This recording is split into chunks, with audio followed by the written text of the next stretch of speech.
శ్రీ గురుభ్యో నమః. అందరికీ నమస్కారం. తెలుగు హోమియోపతి గురుకులానికి స్వాగతం. గత సెషన్లో మనమేం మాట్లాడుకున్నాం? డ్రగ్ ప్రూవింగ్ గురించి కదా. అంటే ఒక ఔషధాన్ని ఆరోగ్యవంతులపై ప్రయోగించి దాని పూర్తి లక్షణాలను, దాని శక్తిని ఎలా తెలుసుకోవాలో చూశాం. సో ఇప్పుడు మన చేతిలో ఒక ఔషధముంది, దాని గురించిన పూర్తి జ్ఞానముంది. సరే, మందు గురించిన జ్ఞానమైతే ఉంది. కానీ అసలు కథ ఇక్కడే మొదలవుతుంది. మన దగ్గరకు వచ్చే రోగిని ఎలా అర్థం చేసుకోవాలి, వాళ్ల అసలైన బాధ ఏంటి, వాళ్ల ప్రత్యేక లక్షణాలను సరిగ్గా ఎలా పట్టుకోవాలి. ఎందుకంటే మందు లక్షణాలని, రోగి లక్షణాలని సరిగ్గా జతకలిపినప్పుడే కదా అసలైన హోమియోపతి వైద్యం జరిగేది. ఆ ప్రశ్నకు సమాధానమే మన ఈరోజు అంశం, కేస్ టేకింగ్. వినడానికి సింపుల్గా అనిపించినా హోమియోపతి వైద్య విధానంలో ఇది అత్యంత కీలకమైన మొదటి అడుగు అన్నమాట. ఇది సరిగ్గా చెయ్యలేకపోతే మనమొక్క అడుగు కూడా ముందుకు వెయ్యలేం. ఈరోజు మనం ఏం నేర్చుకోబోతున్నామో ఒకసారి చూద్దాం. ముందుగా అసలు కేస్ టేకింగ్ అంటే ఏంటో చూద్దాం. దాని వెనుకున్న ఫిలాసఫీ ఏంటి, ఒక డాక్టర్ పాత్ర ఎలా ఉండాలి, కొన్ని ప్రాక్టికల్ ఉదాహరణలు, మనం చేసే చిన్న చిన్న తప్పులు, ఆపై ఫైనల్గా ఒక సమ్మరీ. వీటన్నింటినీ వివరంగా చర్చిద్దాం. ఓకే, ఫస్ట్ పార్ట్, పరిచయం. అసలు కేస్ టేకింగ్ అంటే ఏంటి? చాలామంది అనుకుంటారు పేషెంట్ చెప్పేది రాసుకోవడమే అని. కానీ కాదు. అది ఒక వ్యక్తిని సంపూర్ణంగా అర్థం చేసుకోవడానికి మనం చేసే ఒక ప్రయాణం లాంటిది. వాళ్ల బాధను మాత్రమే కాదు, వాళ్లను ఒక మనిషిగా అర్థం చేసుకునే ఒక గొప్ప ప్రక్రియ ఇది. సరే, దీని వెనకున్న ఫిలాసఫీ ఏంటో చూద్దాం. ఈ కేస్ టేకింగ్ అనేది ఎవరో ఊహించి చెప్పింది కాదు. దీనికొక బలమైన పునాది ఉంది.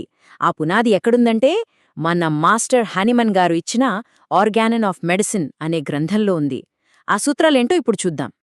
సో కేస్ టేకింగ్ యొక్క ముఖ్య ఉద్దేశ్యమేంటంటే లక్షణాలని సేకరించడం, సిమ్టమ్ కలెక్షన్ అన్నమాట. పేషెంట్ చెప్పే ప్రతి చిన్న విషయాన్ని, వాళ్ళ బాధలు, వాళ్ళ అనుభూతులు అన్నిటినీ మనం జాగ్రత్తగా సేకరించాలి. ఎందుకంటే ఈ సేకరణే టోటాలిటీ ఆఫ్ సిమ్టమ్స్ అనే మన తర్వాతి దశకు బలమైన పునాది వేస్తుంది. ఆర్గానన్లో మాస్టర్ హానిమన్ మనకు 2 అద్భుతమైన మార్గదర్శకాలను ఇచ్చారు. అఫారిజం 3లో ఏమంటారంటే, ఒక వైద్యుడికి ముందుగా ఏమి నయం చెయ్యాలో తెలియాలి అంటారు. అంటే వ్యాధి లక్షణాలు ఏంటో పట్టుకోవాలి. తర్వాత అఫారిజం 6లో ఎలా గమనించాలో చెప్తారు. అంటే మన సొంత అభిప్రాయాలు, పక్షపాతాలు పక్కనపెట్టి ఉన్నది ఉన్నట్టుగా గమనించాలి. చూసారా, ఒకటి వాట్, ఇంకొకటి హౌ. ఈ 2 కేస్ టేకింగ్కి 2 కళ్లలాంటివి. అందుకే అంటారు కేస్ టేకింగ్ అనేది సైన్స్ మాత్రమే కాదు, అదొక గొప్ప కళ అని. ఇందులో 3 ముఖ్యమైన పనులుంటాయి. ఫస్ట్, శ్రద్ధగా వినడం. తర్వాత వాళ్లు చెప్పకపోయినా కొన్ని విషయాలను గమనించడం. ఫైనల్గా ఈ రెండింటినీ కలిపి వాళ్లను పూర్తిగా అర్థం చేసుకోవడం. ఇదొక అద్భుతమైన ప్రక్రియ. ఓకే, నెక్స్ట్ సెక్షన్, వైద్యుడి పాత్ర. ఇక్కడ చాలా ముఖ్యమైన విషయమేంటంటే, కేస్ టేకింగ్ చేసేటప్పుడు మన దగ్గరున్న అతి పెద్ద సాధనం మన పుస్తకాలు కాదు, మన డిగ్రీలు కాదు, మన మైండ్ సెట్, మన మానసిక స్థితి. ఒక మంచి వైద్యునికి ఉండాల్సిన లక్షణాలేంటి? ఫస్ట్ అండ్ ఫార్మోస్ట్, పక్షపాతం ఉండకూడదు. అన్‌ప్రెజుడిస్డ్ అబ్జర్వర్ అంటాం కదా. అంటే పేషెంట్ రాగానే మన మనసులో ఒక అభిప్రాయానికి వచ్చేకూడదు. అలా వస్తే వాళ్ల అసలు లక్షణాలు మనకు కాపాడవు. నెక్స్ట్, వాళ్లు మాట్లాడుతుంటే మధ్యలో ఆపొద్దు. వాళ్ల ఆలోచన ప్రవాహాన్ని డిస్టర్బ్ చేయకూడదు. చాలా శ్రద్ధగా వినాలి. మన మైండ్ని కంప్లీట్గా సైలెంట్గా ఉంచుకోవాలి. అప్పుడే వాళ్లు చెప్పేది మనకు స్పష్టంగా అర్థమవుతుంది. సరే, ఇంతసేపు థియరీ గురించి మాట్లాడుకున్నాం కదా. ఇప్పుడు కొంచెం ప్రాక్టికల్గా ఆలోచిద్దాం. ఈ సిద్ధాంతాన్ని అసలు క్లినిక్లో ఎలా అప్లై చేయాలో కొన్ని ఉదాహరణలతో చూద్దాం. మనం లక్షణాలని సేకరించాక వాటిని కొన్ని కేటగిరీలుగా విభజించుకుంటాం.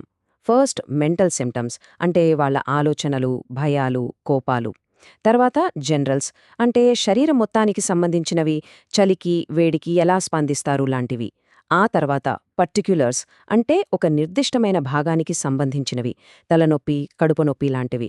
ఫైనల్గా చాలా ముఖ్యమైనవి మొడాలిటీస్, అంటే ఏది చేస్తే వాళ్ల బాధ తగ్గుతుంది, ఏది చేస్తే పెరుగుతుంది అనేవి. ఈ ఫ్లోచార్ట్ చూడండి, ప్రాసెస్ చాలా క్లియర్గా ఉంటుంది. ఫస్ట్, పేషెంట్ వాళ్ళ కథను చెప్తారు వాళ్ల మాటల్లో. అదే సమయంలో మనం మన అబ్జర్వేషన్ని కూడా వాడుకోవాలి. వాళ్ల బాడీ లాంగ్వేజ్ ఎలా ఉంది, వాళ్లు ఎలా మాట్లాడుతున్నారు, ఇవన్నీ.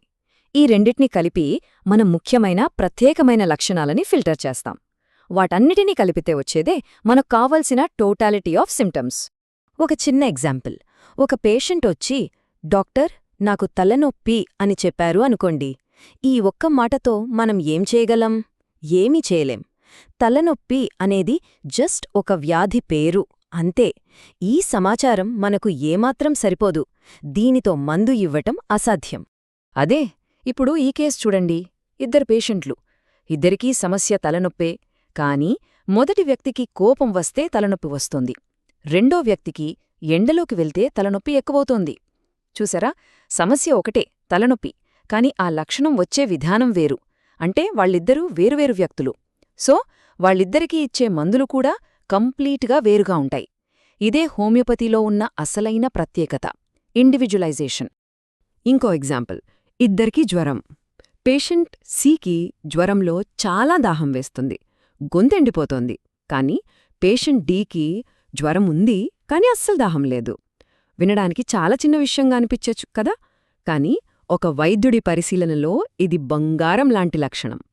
ఈ ఒక్క లక్షణం ఆధారంగానే మందులు పూర్తిగా మారిపోతాయి. శారీరక లక్షణాలతో పాటు మానసిక లక్షణాలు చాలా చాలా ముఖ్యమైనవి. ఎందుకంటే అవే మనిషిని నడిపిస్తాయి. ఉదాహరణకి, ఒకరికి భయం, ఆందోళన, నిద్రపట్టకపోవడం, ఈ 3 లక్షణాలు కలిశాయనుకోండి, అది ఒక సంపూర్ణ చిత్రాన్నిస్తుంది. ఆ వ్యక్తి ఎలాంటివాడో మనకు చూపిస్తుంది. ఈ మొత్తం చిత్రాన్నే మనం టోటాలిటీ అంటాం. Okay, next part. మనం సాధారణంగా చేసే తప్పులు. అంటే వాట్ నాట్ టు డూ. ఏం చెయ్యాలో తెలుసుకోవడం ఒకెత్తైతే, ఏం చేయకూడదో తెలుసుకోవడం కూడా అంతే ముఖ్యం. మనం నివారించాల్సిన 3 పెద్ద తప్పులు. 1. లీడింగ్ క్వశ్చన్స్ అడగడం. అంటే నీకు ఎండలో తలనొప్పు వస్తుందా అని మనమే సమాధానాన్ని వాళ్ల నోట్లో పెట్టకూడదు. 2. పేషెంట్ మాట్లాడుతుంటే పదే పదే అంతరాయం కలిగించడం. వాళ్ల ఫ్లో దెబ్బతింటుంది. 3. మానసిక లక్షణాలని అస్సలు విస్మరించకూడదు. చాలాసార్లు మనం శారీరక సమస్యల మీదే దృష్టి పెడతాం.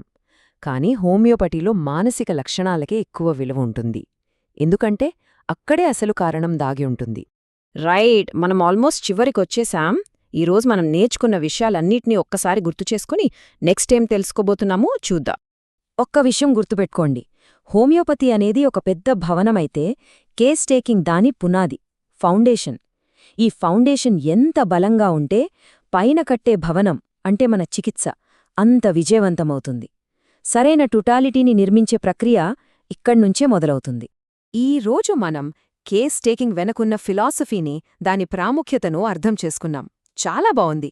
కానీ అసలు ప్రాక్టికల్గా కేస్ టేకింగ్ ఎలా చెయ్యాలి, పేషెంట్ని ఎలాంటి ప్రశ్నలు అడగాలి, వాళ్ల దగ్గర్నుంచి అసలైన సమాచారాన్ని ఎలా రాబట్టాలి, చాలా ఆసక్తికరంగా ఉంటుంది కదా? ఈ విషయాలన్నీ మనం తర్వాతి భాగంలో వివరంగా చర్చిద్దాం. జయ శ్రీకృష్ణ వాసుదేవా.